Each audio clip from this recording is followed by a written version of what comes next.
जब अपनों करी जाने गिरधर, जब अपनों करे जाने गिरधर, जब अपनों करे जाने गिरधर, जब अपनों करे जाने गिरधर। ताको मन भक्तन की सेवा, ताको मन भक्तन की सेवा, भक्त चरण रज सदा लुभाने, भक्त चरण रज सदा लुभाने। जब अपनों करे जाने गिरधर, जब अपनों करे जाने। ये पद कंठस्थ कर लीजिए। ताको मन भक्तन की सेवा, भक्त चरण रज सदा लुभाने। महाराज जी अभी ऑस्ट्रेलिया गए थे, लाल जी घुमावे ले गए हमें। अच्छा देखो, कई लोग हमसे एक बात कहते हैं, बोले महाराज जी आप दूसरों को मना करते हो कि अपने गोपाल जी लेके मत घूमा करो, आपने ठाकुर जी को लिए विदेश जा रहे हो। कई लोग बोले महाराज जी देखो भैया, आप दो स्थिति में ठाकुर जी को ले जा सकते हो। पहली बात, या तो स्थिति आपकी मीराबाई जैसी, स्थिति आपकी कृष्णदास जैसी, स्थिति आपकी सूरदास जी जैसी हो जाए तो आप ले जा सकते हो। मतलब ऐसी स्थिति है कि प्राण निकल जाएंगे ठाकुर जी के बिना तो आप ले जा सकते हो। जैसे चतुर्भुजदास जी, गोवर्धनवासी सांवरे तुम बिन रहो ना जाए। और कहां तक कहें, श्री कुम्मन दास जी, उनका पद तो ऐसा है कि ऊपर गिरिराज जी पर 56 भोग लगा करके ठाकुर जी को भोग पधरा करके नीचे उतर करके आए हैं। इतने में इतना विरह हो गया, कह रहे कितने दिन हुए जुगे बिन देखे। मतलब मंदिर से निकल के बाहर आए, इतने में स्थिति कुम्मन दास जी की ऐसे हो गई, कितने दिन हो गए मुझको ठाकुर जी को देखे बगैर। हमारी स्थिति है ऐसी नहीं। अगर स्थिति ऐसी हो कि प्राण बस गए ठाकुर जी में, आप ये अगर विलग हुए तो प्राण निकल जाएंगे तो आप ले जा सकते हो, पहली बात। दूसरी बात, अपनी व्यवस्था कम लेके चलो, ठाकुर जी की ज्यादा लेके चलो तो ले जा सको। व्यवस्था पूरी लेके चलो। हम विदेश गए महाराज जी, हमारे कपड़ा तो एक बैग में, और जे भीतर विराज रहे कहाँ हैं 3-3 भर के सामान। वहां में सिंहासन भी है, वहां में इत्र भी है, पोशाक भी है, बर्तन भी है, सब कछु। इतनी व्यवस्था लेकर के चल सको तो ठाकुर जी को ले जा सकते। हम अपने ठाकुर जी की बहुत सारी व्यवस्था लेके चलें सब जगह। यहाँ हमारे लाल जी घूमे हमें। और महाराज जी एक और बात, हमने एक बार ठाकुर जी से कही, ठाकुर जी विदेश जावे में श्रम है जाए आपको, आप यहीं विराजो, बालक सेवा करेंगे, मैं होके आऊं। जो बुला रहे मुकू, उनके घर में ही कोई पधारवे की स्थिति में आ गए हो। मानो लाल जी कह रहे दारी के मुंह लेके चल, नहीं तो सामने वाले का मुझे फोन आया, महाराज जी मैं जी हमारी दादी जो है वो वेंटिलेटर पे है, आप अपना स्थगित करो कार्यक्रम, ठाकुर जी से प्रार्थना करो सब मंगल हो। 3 जगह जाना था, दूसरी जगह से फोन आ गया, उसके तुरंत बाद ही बोले हमारा व्यापार में महाराज जी लॉस हो गया है, इस साल आप मत आओ, अगली बार आ जाना। तीसरा स्थान जहां जाना था, उनके यहाँ भारत में कोई दिक्कत आ गई तो सारा परिवार भारत आ रहा था। अंत में ये हुआ कि अब नहीं जाना। तभी मेरे मन में आई, कहीं ऐसा तो नहीं ठाकुर जी से मना कर दी कि आप मत चलो, या हमारी ये लीला है रही हो। तो रात्रि शयन के समय लाल जी से गई, लाल जी आपको ले चलूंगा मैं, अगर आप चलवे को राजी हो तो सुबह तक खबर दिलवा दियो, नहीं तो मैं अपनी टिकट विकेट सब कैंसिल करूं। सुबह उठ के स्नान ध्यान करके बैठे महाराज जी, वहां रात्रि हुई। 12 घंटा में वाकी माता जी वेंटिलेटर तो उतरी आई। एक को जो काम बिगड़ गो क्या वो सब सही है क्यों, जाको भारत आके वहां को भी सब सुधर गए हो। मैंने की लाल जी जय हो आपकी, चलो हमारे साथ। डोल के आए चक। तो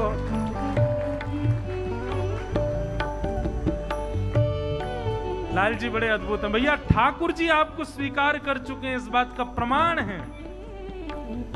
भक्तन में मति, भक्तन में गति, भक्तन में मति, भक्तन में गति। हरिजन संगे हरिउर आने, हरिजन संगे हरिउर आने। कृष्णदास मन वच क्रमकारी, कृष्णदास मन वच क्रमकारी। हे हरिजन संगे हरिउर आने, हरिजन संगे हरिउर आने। हे जब अपनों करि जाने, गिरधर जब अपनों करि जाने। फूफा जी पकोड़े खाने आ रहे हैं। क्या? बी से बैंगन, बलून, भूतनी, बेसन, व्हाटएवर।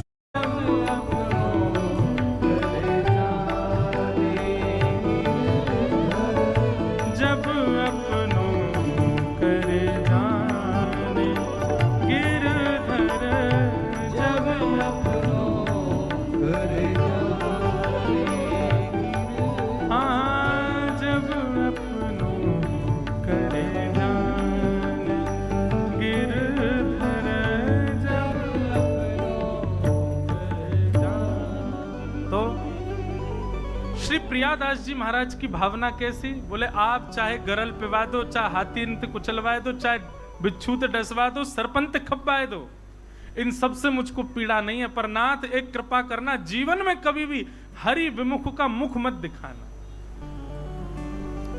तजोरे मन हरि विमुखन को, जाके संग कुमति उपजत है पड़त भजन में। तजोरे मन हरि विमुखन को संग। भक्तमाल जी शुरू है रही है। आज तो भूमिका है, कल से रसिक त्रिवेणी बहेंगी।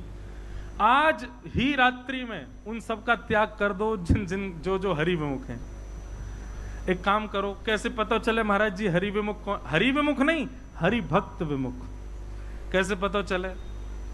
आज ही निमंत्रण भेजो भैया, कल से भक्तमाल जी सुनने आओ। जो और ये और कह दियो बोले हाँ सुनो, हाँ या ना रात में ही बता दो। अगर वो कह दे ना, तेरो मेरो ना तो खत्म। आम पाम 100 साल की कुट्टी, खत्म संबंध। जो हरि भक्तन को नहीं है वो हमारे प्रियादास जी की वाणी मानो, मेरी मत मानियो। हे नाथ, हे गोविंद देव जी ऐसी कृपा करो, जो हरि विमुख है को मुखी मत दिखे। और जो यहां आवे को तैयार रह जाए कि हाँ चलो हम आएंगे, भले ही एक दिन कोई आवे, वाह को अपनो घनिष्ठ मित्र बन, तू मेरो सखा, हृदय को सखा बेटा। तू आयो कथा में, हरि की कथा सुनवे, हरि भक्तन की कथा सुनवे आयो। तो ऐसे महाराज प्रियादास जी ने फिर वर्णन किया।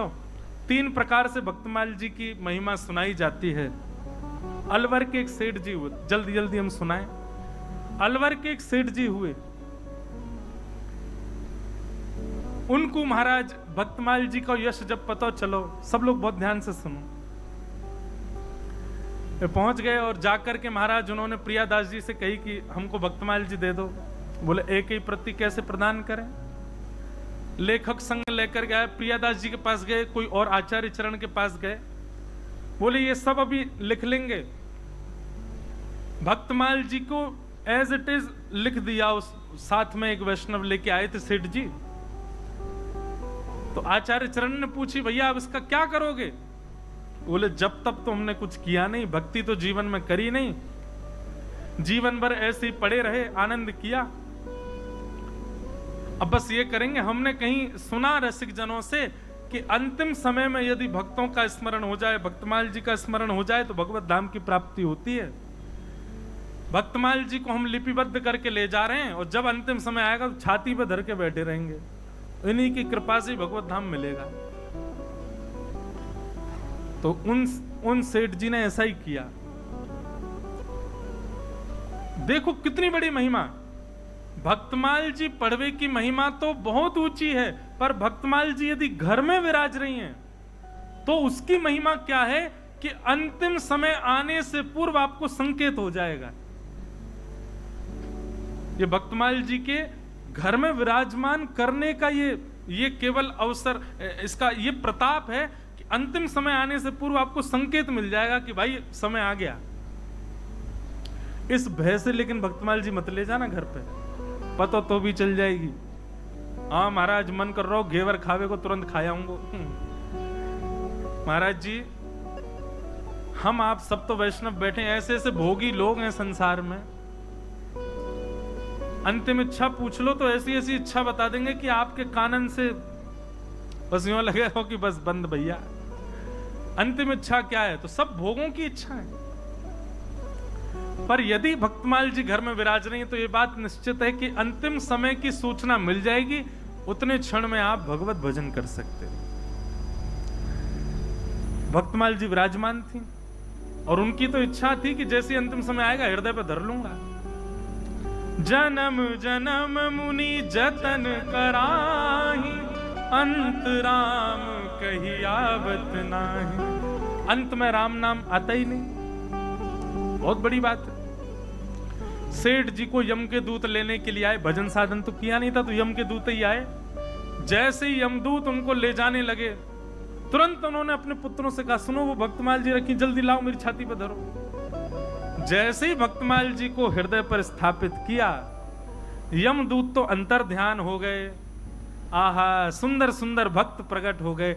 उनको तो वर्णन भी है कि कुछ कुछ भक्तों के दर्शन हुए, परंतु श्री प्रहलाद जी महाराज, श्री ध्रुव जी महाराज, आहा, सूरदास जी, कबीरदास जी, भक्तिमती मीराबाई, ऐसे ऐसे सुंदर सुंदर भक्त सब सामने प्रकट हो गए और प्रकट होकर के मानो मार्ग दिखा रहे हैं कि चलो इस मार्ग से। श्री हनुमान प्रसाद पोद्दार जी का ये भाव है ना, चलवा पिया के देश सजनी, चलवा पिया के देश सजनी, चलवा पिया के सजनी, चलवा पिया के। मानो सब भक्त प्रकट हो गए और प्रकट है करके उन सेठ जी को कह रहे हैं, चलो कहाँ चलें?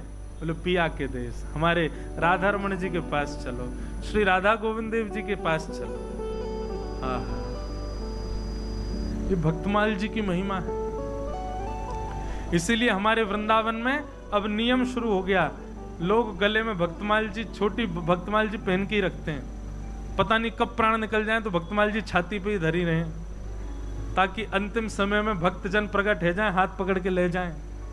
इसीलिए भक्तमाल जी पहन के रखते हैं लोग गले में। भक्तमाल जी पहनो, पर बड़ी निष्ठा, और फिर एक एक चीज का ध्यान रखना, भक्तमाल जी के अनुरूप स्थानों पर ही जाना है। फिर उनसे जहां भक्तमाल जी नहीं रहनी चाहिए ऐसे स्थान और ऐसे भावनाओं को प्रकट मत होने देना चित्त में। गई कि भक्तमाल जी यदि घर में भी विराजमान हैं तो भगवत कृपा से, भक्तों की कृपा से अंतिम समय में आप भगवत धाम प्राप्त कर सकते हैं। दूसरी महिमा, भक्तमाल जी के श्रोता कौन है? गोवर्धन दास नाम के एक व्यास जी हुए, जो श्री प्रिया दास जी के गुरु भाई थे। गोविंद देव जी आए जयपुर में और श्री गोविंद देव जी मंदिर में भक्तमाल जी सुना रहे थे। भक्तों ने, आप जैसे भक्त बैठे हैं ऐसे भक्तों ने बड़े भाव से सुनी कथा सुना करके वे मुकाम कर गए, अपना प्रस्थान करे। कुछ दिन बाद दर्शन करने फिर आए तो आप जैसे भक्तों ने फिर घेर लिया। अरे व्यास जी आप आ गए, आप बहुत बढ़िया कथा सुना करके गए, आपने बड़े अनुग्रह, बहुत सुंदर कथा सुनाई, फिर से सुना दो, गोविंद देव जी के प्रांगण में फिर से कथा सुनाओ। व्यास जी बोले एक शर्त पे। बोले क्या? पिछली बार जब हम आए थे हमने कौन सा चरित्र सुनाया, ये जो बता देगा तभी हम कथा सुनाएंगे। बताओ, पिछली बार हम आए थे तो किसने, हमने कौन सा चरित्र सुनाया? सबके मुंह उतर गए आपकी तरह। हम विनोद में बोल रहे हैं। हाँ? अब तो सब एक दूसरे से पूछे कौन सा सुनाया था, कोई कुछ कहे, कोई कुछ कहे, कोई कुछ कहे। इतने में ही गोविंद देव जी भीतर से ही बोले, बोले रैदास जी का चरित्र सुनाया था आपने, वहीं से शुरू करो। आहा, श्री गोविंद देव जी बोले रैदास जी का चरित्र सुनाया था। जैसे ही व्यास जी ने देखा कि श्री गोविंद स्वयं सुन रहे हैं, गोविंद स्वयं कह रहे हैं कि रैदास जी का चरित्र सुनाया था, अब तो व्यास जी बोले भैया तुम सब आओ मत आओ, हमको कोई टेंशन, हम तो इनको सुना के जाएंगे, असली श्रोता तो यही है।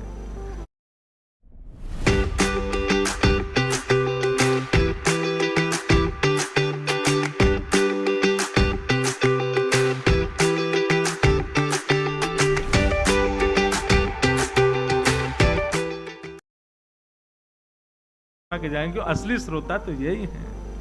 तुम श्रोता भक्त माल के। इसीलिए हमारी किसी कथा में श्री गिरधर लाल जी नहीं विराजते, लेकिन इस कथा में पूरे 7 दिन गिरधर लाल जी विराजेंगे। लेकिन देखो महाराज जी, ठाकुर जी ने भी कैसा अनुग्रह, या पंक्ति में बैठने वाले इनको भक्तमाल जी के दर्शन हो रहे हैं, और या पंक्ति में बैठने वाले इनको ठाकुर जी के दर्शन हो रहे हैं। और तुम सबन को हमारे और श्रोतान के दर्शन, तुम भी भाई श्रेष्ठ ही हो, ठाकुर जी के बगल में आसन पर बैठे हो, कोई कम है? तो यही तो श्रोता है। आप लोग थोड़ी सुनोगे, मैं तो चाह रहा हूं महाराज जी, मैं एक आध प्रसंग मोते अगर छूट जाए तो कहीं ठाकुर जी रात में स्वप्न, ए लाला तेने आज ये नहीं सुनायो यार, या कुछ सुना। लाल जी ऐसी अनुग्रह करें, कृपा करें। भैया भक्तमाल के श्रोता तो श्री ठाकुर जी हैं। हमारे पूज्य श्री मलुकपीठ वाले महाराज जी एक बार सुना रहे थे, श्री गणेश दास जी महाराज, बड़े भक्तमाली जी महाराज की कथा थी, और आयोजक जो थे उन्होंने ओरछा राम राजा सरकार को निमंत्रित किया। ओरछा में राम जी के मंदिर में गए बड़े भाव से, और निमंत्रण दे के आए, बोले जय जय, भक्तमाल जी कथा हो रही है, वृंदावन से भक्तमाली जी आए, आप सियाजू के सहित लक्ष्मण जी के सहित भरत भैया को लेके आई हो, और अपने छोटे भैया सबन को लेकर के आप पधारो। निमंत्रण दे करके गए। निमंत्रण कैसे स्वीकार किया ठाकुर जी ने? अब उस भक्त ने राम जी को निमंत्रित किया। रात्रि स्वप्न में उनको दिखाई दे रहा कि सुंदर श्वेत हाथी के ऊपर श्री राम राजा सरकार विराजमान है, बगल में किशोरी जी बैठी हैं, पीछे लखन लाल जी, भरत जी, शत्रुघ्न जी, सब लोग महाराज अपने अपने साधनों पर बैठ करके विशाल अयोध्या की पूरी सेना लेकर के और सब भक्त जनों को लेकर के जा रहे हैं। तभी किसी ने राम जी से पूछा, स्वप्न में ही देखा उन्होंने, अरे जय जय कहाँ जा रहे हो? तब राम जी कह रहे हैं पास के गांव में भक्तमाल जी हो रही हैं, सब सुनने जा रहे हैं, हमको निमंत्रण दे करके गए। उसी भक्त को स्वप्न में दर्शन हुआ। अब चलो ठीक है, उसने निमंत्रण दिया तो साइकोलॉजिकली उसको स्वप्न आ गया होगा।